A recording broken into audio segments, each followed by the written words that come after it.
Bang Angga sudah pernah naik ke sini kah? Belum pernah. Belum pernah, baru satu kali ini. Ya, silakan Bang Angga, gimana? Ya, Hmm. ya menurut saya, kenapa saya memilih agama Islam? Karena Bukan itu, udah Bang. ada tercantum. Kenapa? Bukan itu bahasannya, Bang. Anda Islam itu, saya tahu alasan Anda Islam. Kenapa Anda Islam, tahu nggak? Ya, tahu. Apa Karena coba? dari lahir kan. Iya, Anda Islam karena Anda dilahirkan dari orang tua yang Islam. Dan yang lebih penting adalah Anda Islam karena Anda tidak mengerti ajaran Islam. Nah, dari situ Seandainya pas Anda saya, belajar agama Islam, maka besok pagi ya, saya khawatir Anda bangun bukan dalam keadaan Islam lagi. Begitu. Oke Bang, nah, tema kita kali ini ya, nih Bang. Kita bicara yang ringan-ringan, nggak usah yang tinggi-tinggi. Gini Bang, ya, di dalam kekristenan, kalau Tuhan mengutus nabi-nabinya itu disertai dengan tanda-tanda. Tanda-tandanya itu ya. biasanya berupa mujizat. Hmm, Begitu. Itulah tanda-tandanya. Nah, ya, sedangkan di dalam agama yang dari Arab ini, agama Islam dari Arab, ya kan? Itu tanda ya, betul. kenabian itu kenapa berupa tompel? Silakan dijelaskan. Mungkin kalau tanda-tanda dari tompel kan itu kan dari fisiknya, dari fisik kan. Jadi kalau ada orang Kalau bertompel misal berarti dia nabi. enggak, kan itu kan Waduh, di gimana katanya tadi dari ceramah itu kan berarti ceramah itu kalau kan ada orang mengajarkan. bertompel berarti dia nabi. Hmm, bukan, kan itu kan di situ kan kalau Nabi Isa kan mujizat. Kan kalau Nabi Muhammad kan bukan fisiknya kayak tandanya tompel, bukan. Karena dia Orang, oke saya gimana kalau apa saya tunjukkan hadisnya atau ceramah saja? Kalau tunjukkan hadisnya nanti Anda nggak percaya nih. Nih, bilang ya nih. boleh hadisnya aja, hadis Ini Al-Qur'annya aja semua boleh. ciri yang disebutkan dalam Injil ada. Dia masih bimbang, dia ingin buktikan satu hal. Apa itu? Ya. Dalam Taurat dan Injil juga disebutkan setiap nabi itu punya tanda kenabian. Apa tanda kenabian teman-teman sekalian? Sebuah daging yang menggumpal di pundak sebelah kanan. Dan daging itu berwarna merah kehitam-hitaman dan memiliki bulu yang lebat. Nah, tak ada Ya, daging, nah, kemerah-merahan, ya kehitam-hitaman, betul. berbulu yang lebat. Apa itu kalau bukan tompel? Ya itu tanda kan, tanda kelahiran Nabi kan. Iya, kenapa Nah, agama ya, Arab mengatakan bahwasanya tanda kenabian berupa tompel? ya, ya dari sananya Sejak dikasih seperti kapan? itu Oke, di dalam jelas. Taurat mana? Selama orang baca Taurat, selama orang baca Ya, Injil, nggak pernah ada tanda kenabian berupa tompel. Ini ada agama ya, dari Arab, tahu-tahu bilang tanda kenabian hmm. berupa tompel. Ini gimana nih? Ya kan emang kalau ada tanda tompel itu dipermasalahin atau gimana? Bukan, masalahnya begini. Kenapa Pertanyaannya. kalian ini agama dari Ya, Arab nebeng-nebeng hmm, ke agama yang nebeng-nebeng ajaran Israel Yerusalem. Lalu kenapa kalian ya, mengatakan bahwa dalam Taurat dan Injil itu tanda kenabian itu berupa tompel? Bukankah ini kalian ini orang yang super nekat? oh, Ayo, ya kan dari sananya dikasih imani seperti itu saja, ya. Kita mau gimana? begitu ya. Ya, Berarti kita mau kalau kita ada maksudnya sebentar, kita mau berarti nolak gimana maksudnya? kalau ada orang Hmm, orang bikin agama baru, nempel-nempelin ke agama Islam, nempel-nempelin ke agama Kristen, dia bilang di dalam Al-Qur'an, di dalam hmm, Injil tertulis tanda kenabian, misalnya matanya apa gimana gitu. Berarti itu benar gitu ya? Atau giginya boneng begitu tanda kenabian gitu berarti benar. tidak, tidak kan Nah, kan makanya gini. itu artinya betul bahwa tanda kenabian berupa tompel itu hanya dimiliki oleh agama Arab, betul?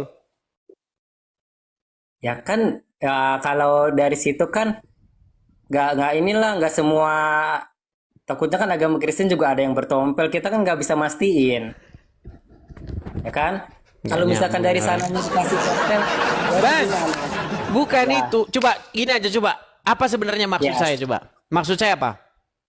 Ya, maksudnya kan itu kan kalau Nabi Isa kan kasih mujizat. Contohnya seperti ya itu Bukan kalau Nabi itu. Isa. Gini loh. Maksudnya Ya, begini, ketika Tuhan mengutus nabi-nabi, ya, tandanya itu berupa mujizat.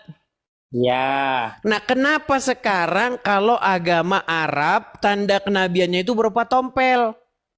Dan itu mengatakan bahwa semua nabi-nabi tanda kenabiannya tompel. Sejak kapan ada model-model cerita begitu sebelum ada agama dari Arab? Coba, coba Ya, berpikir, coba. benar sih. Ya benar, ya, ya benar. Tapi kan, Iya. ya benar, benar, ya benar, benar. Artinya ada agama baru dari Arab memfitnah, mengatakan bahwa di dalam Taurat, di dalam Injil tanda kenabian berupa tompel, betul? Ya, Iya. Lalu kenapa Anda masih bisa percaya dengan agama Arab? karena kan saya ngelihat dulu apa ayat Al-Qur'an kan Bukan di sini kan. karena Anda tidak mau mencari kebenaran. Betul. Betul, betul kalau untuk ke situ Iya. betul. Tapi kan kita juga nggak sampai ke pedoman itu aja kan, kita juga harus ngelihat sosok Yang Nabi lain, Muhammad itu coba yang seperti lain lagi apa sosok gitu. Muhammad gini. Oh, oke, makasih Juan. Ya, Gini, coba kita kasih yang lain, contoh yang lain nih. Saya kasih contoh Anda. boleh. Muhammad waktu belum jadi nabi pernah nggak dia menikahi anak di bawah umur? Belum? Belum. Nggak Sejak ada. sejak dia jadi nabi dia menikahi anak di bawah umur, tahu nggak? Nggak tahu. Nggak tahu juga. Pantes Anda Setahu masih saya, Islam. setahu saya menikah itu dia umur 25 tahun. Nggak boleh setahu saya. Masa setahu saya? Nanti kalau begitu Iya. setahu saya, Anda nanti setahu saya. Nggak boleh begitu, Bang. Umur Aisyah ketika dinikahi Nabi itu berapa, saudara-saudara? Nah, Baik, kita tampilkan hadisnya. Aduh, berat ini, banyak ini. boleh. Oke, coba Anda baca ini, Bang. Coba silakan baca. Maksudnya Rasulullah telah menikahi ketika umurku 6 tahun dan Nabi Rasulullah bersamaku ketika umurku 9 tahun. Riwayat Oke, Muslim. berapa di situ umur Aisyah ketika dinikahi Muhammad? 6 tahun? 6 tahun. Anda bilang 25 tahun. Waduh. Sungguh Tapi Anda ini nekat ya, yang nyata. oh, tapi aku lihatnya itu ada gitu kan, itu 25 tahun itu sama Siti Di Khadijah mana? menikahnya. Di mana? Ada di kalau kita share di itu Karena ada. begini Bang, memang di dalam agama Ya. Islam itu memang boleh berdusta. Berdusta di dalam 3 hal. Iya, Anda nggak percaya lagi nih, nggak tahu lagi. Kalau dalam agama Islam itu boleh bohong dalam 3 hal. Muhammad mengajari orang Islam boleh bohong, tipu-tipu dalam 3 perkara. Tahu nggak? Nggak tahu. Nggak tahu juga. Aduh. Berat ini teman-teman ini. Begitu banyaknya teman-teman ya. Baik nih, saya putarkan lagi nih ceramah ustadznya ini ya. Nih. Ya, boleh. Boleh Bang, agama Islam itu berdusta dalam 3 hal. Abang jangan salah. Nih ya Bang ya. Kita putarkan dulu. Kalau saya ngomong nanti kalian tidak percaya ya nih. Ya, Ya. kata Nabi SAW, dibolehkan berbohong itu di 3 hal. Maksudnya di sini bukan disuruh orang berbohong, tidak. Tapi kalau terjadi ini, itu masih ada celah dibolehkan mengucapkan, tapi ulama merincikan. Yang pertama, apabila menghadapi musuh. Nah, salah satunya ketika Anda menghadapi saya, ini musuh Anda ini. Karena memang dibolehkan. Nah, makanya Soalnya ketika saya, tadi ya ketika benar. hadis berkata Aisyah dinikahi Muhammad Ya. umur 6 tahun, maka Anda akan mendengar video-video bohong yang mengatakan 25 tahun. Ya wajar saja karena memang diizinkan boleh berdusta dalam 3 hal. Ya, betul. Ya, saya juga baru tampilin ada hadisnya ini, saya kaget baru. Iya, banyak Bang. Banyak Benar. di antara Anda itu tidak mengerti agama Islam. Itulah alasannya masih Islam. Seandainya Anda mau menghabiskan waktu dengan sungguh-sungguh dalam 1 malam saja belajar agama Islam, saya khawatir besok pagi Anda sudah bangun bukan dalam keadaan Islam lagi. Tadi ya kan, Anda sudah percaya kenapa ada tanda kenabian berupa tompel, sedangkan sebelumnya nggak pernah ada. Cuman semenjak ada Muhammad saja tanda kenabian berupa tompel. Sebelum-sebelumnya nggak pernah ada. Anda sudah percaya tadi itu bahwa itu adalah fitnah, betul? Betul. Kemudian yang Enggak, kedua, ya oke.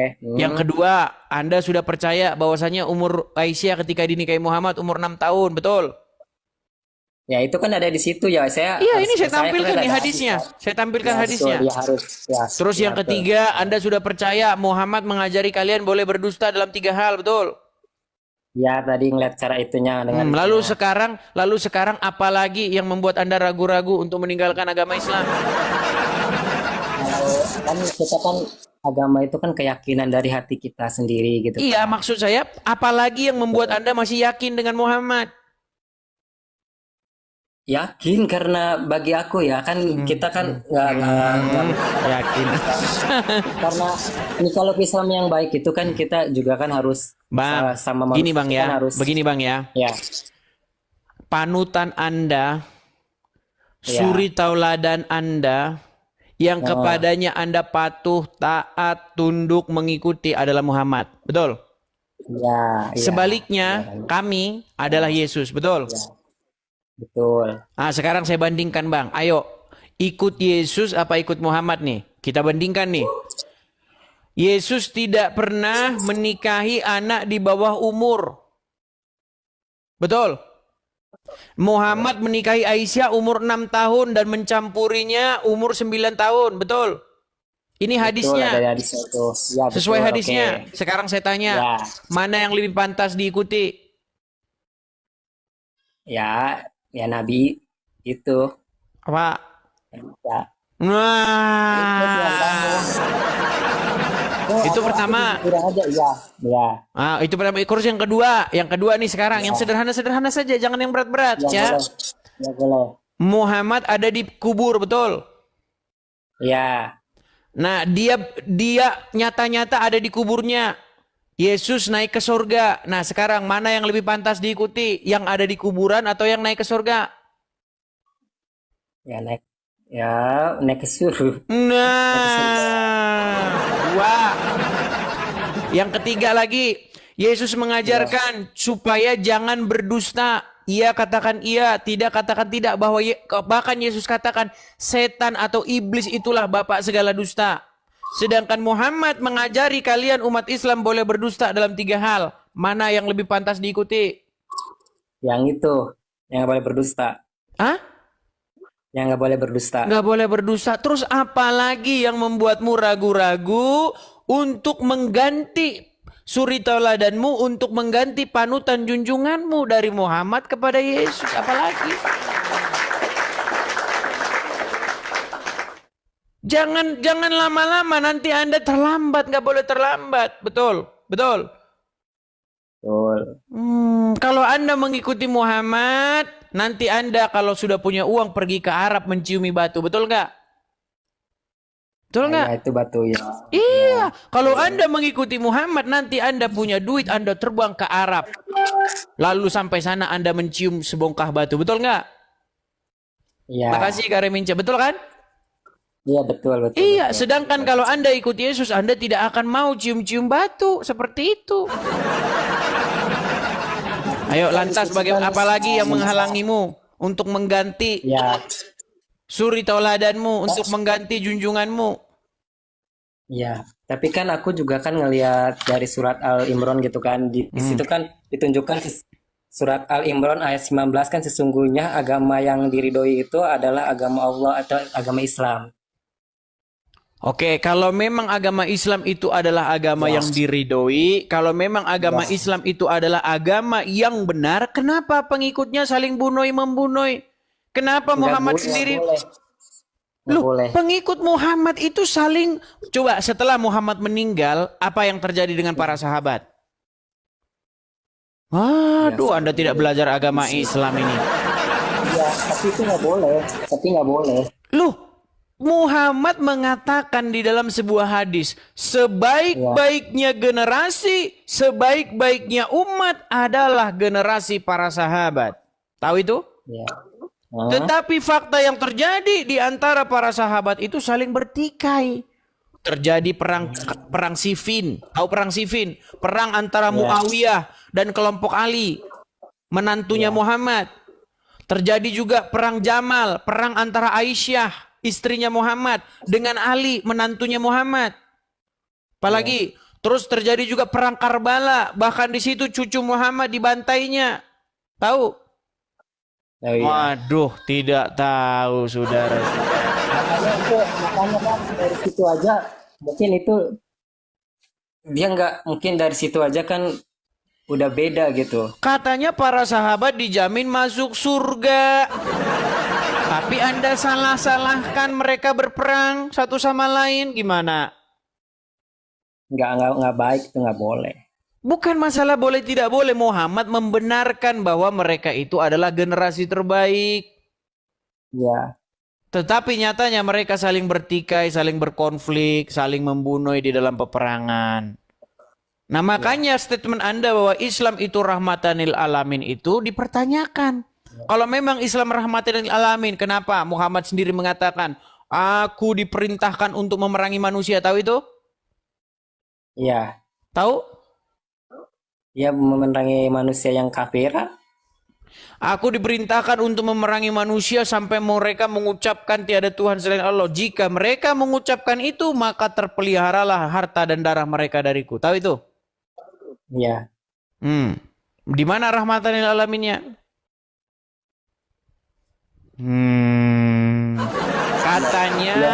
Katanya apa itu? La ikraha fiddin. Tahu nggak apa artinya? nggak tahu. Apa? Nggak tahu. Nggak tahu juga. Ini banyak tidak tahunya. Jadi Anda sebenarnya telah menambah daftar panjang bahwasanya saya belum pernah menemukan ada orang Islam yang mengerti agama Islam. Kita kasih kesempatan kepada muslim yang lain, Bang. Boleh. Yang lebih Baik, kita pintar kasih ada yang kesempatan kepada muslim yang lain ya, Bang ya. Sebentar. boleh. Terima kasih ya. Sama-sama Bang, sama-sama. Kita kasih kesempatan kepada muslim yang lain. Nanti saya dimarah-marahin. Kamu berani yang ada Islam yang awam saja. Oke. Baik, saya kasih turun dulu ya. Ada yang umumnya tinggi, boleh. Baik, saya kasih turun dulu. Ya, itulah teman-temannya, memang seperti itu. Nah, ini dia hadisnya teman-teman ya. Ini Arabnya, ini hadisnya. Dan ini banyak muslim-muslim yang tidak tahu ini saudara-saudara ya. Jadi, nih artinya Rasulullah telah menikahiku ketika umurku 6 tahun. Dan baginda SAW setelah bersamaku, maksudnya mencampuri atau berumah tangga ya, ketika umurku 9 tahun. Hadis riwayat Muslim, ya kan, nomor hadisnya 2547. Tapi dibilang katanya hadis-hadisan. Gimana sih? Nggak boleh begitu ya, ini hadis sudah sohih Muslim. Masih saja kalian palsukan, sungguh nekat yang nyata ya, jangan begitu ya.